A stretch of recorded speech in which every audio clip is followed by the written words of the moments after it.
I represent the Chariho Regional School District.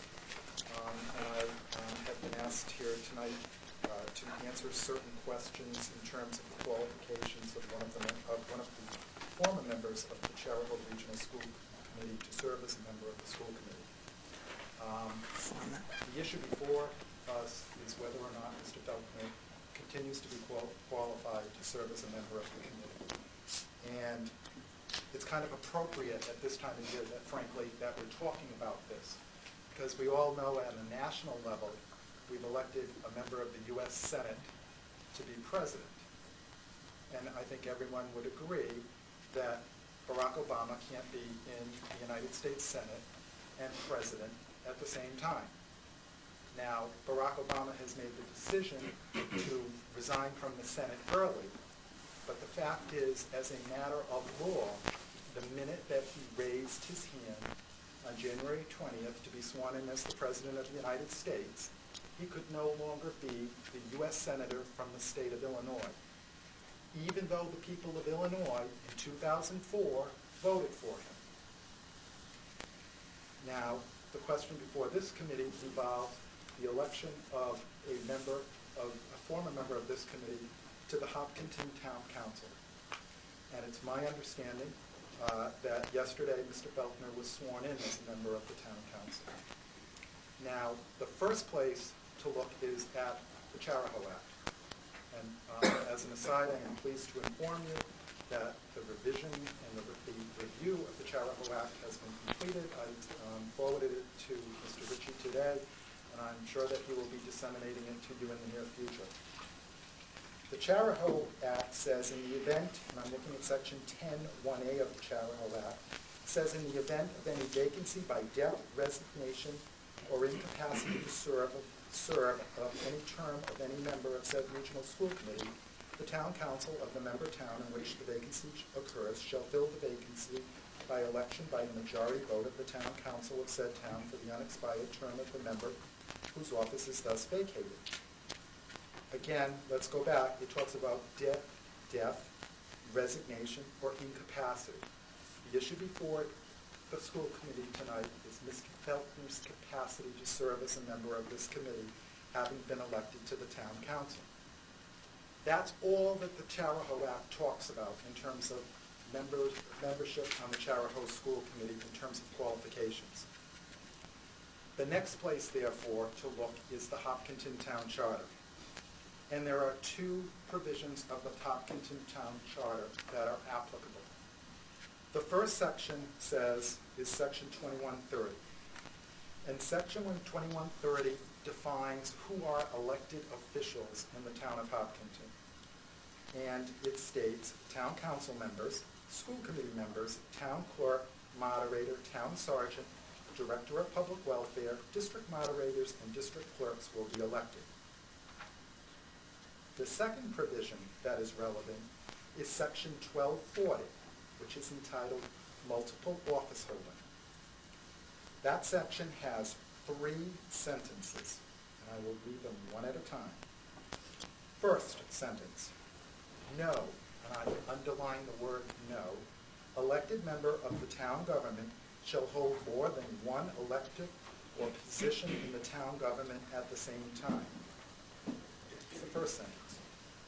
Second sentence, there's 4 sentences. Second sentence, no elected member of the town government shall at the same time hold any position by virtue of an appointment by the town council or town manager. Second sentence is inapplicable in our case.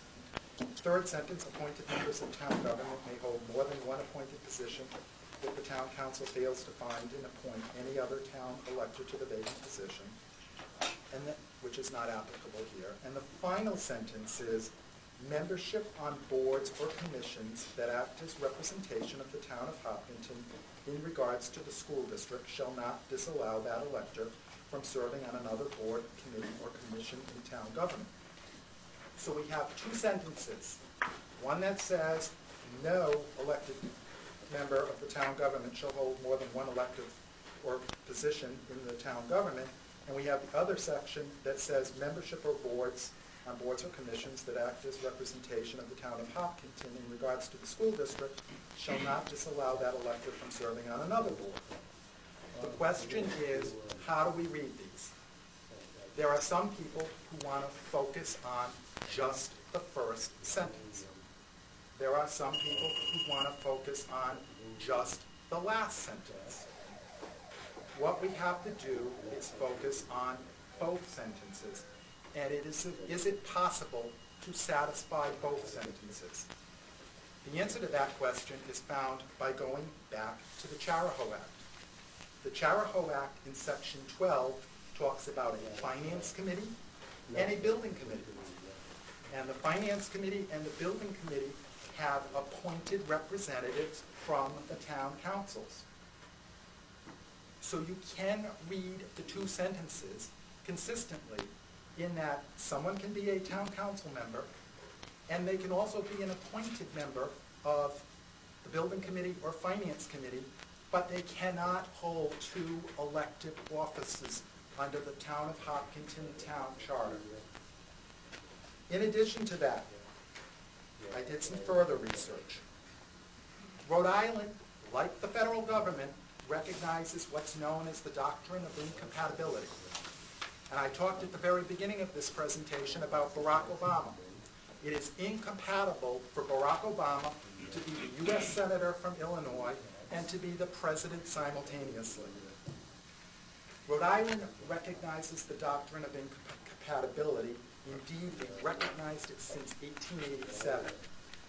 And our Supreme Court stated, it is well settled that when a person accepts an office incompatible with one which he then holds, he thereby impliedly resigns or vacates his former office. That's what we have here tonight. Now, one of the things that I look for as a lawyer is, can I find similar circumstances? And frankly, I cannot find a Rhode Island case that is identical to this one. When you can't find a case in your own state, then you look at cases from elsewhere in the country. And I found two other states that have wrestled with this exact same issue, Georgia and Washington. They both said you cannot serve on a town council and a school committee at the same time. Now, the question is, well, how are they incompatible? And I thought about this, and I again went back to the Chariho Act. Is there something that would come up that is inherently incompatible between being on a town council and being on this school committee? There's lots of, we can have disagreements, this town feels this way, this person feels that way, but is there something not specific to the person, but to the office? And the answer to that question in the case of Chariho is yes. Again, I go back to the Chariho Act. And Section 18 talks about how the community would withdraw from the Chariho Act. And how does a community withdraw from a Chariho Act? The Chariho Act talks about the appropriate, that withdrawal has to be approved by the appropriate method of said member town seeking to withdraw. Well, what do they mean by the appropriate method? I went from the Chariho Act to state law generally, and I also looked at how the Chariho School District was originally formed.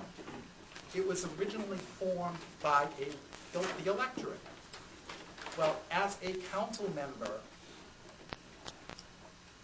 Mr. Felkner would be in the position of having to decide whether or not to put on the ballot in the town of Hopkinton whether Hopkinton should withdraw from the Chariho Regional School District.